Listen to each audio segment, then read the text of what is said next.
Hey everyone, welcome back to another tutorial video. In today's video, I'll show you how you can remove multiple Facebook friends at once.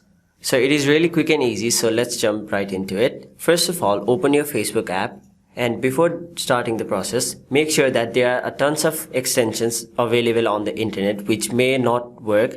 Most of them are just to hack your account, so I recommend you not to trust them.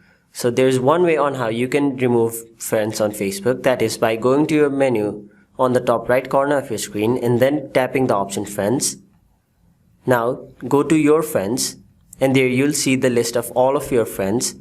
Now to remove friend, all you have to do is tap on the three dot just right to their profile and then tap on unfriend the friend's name. Now tap confirm and you'll have successfully removed friend. So that is how you remove friends on Facebook. Hope this video was helpful to you guys, and if it was, make sure you like this video and subscribe to our channel so that you don't miss out on further videos such as these.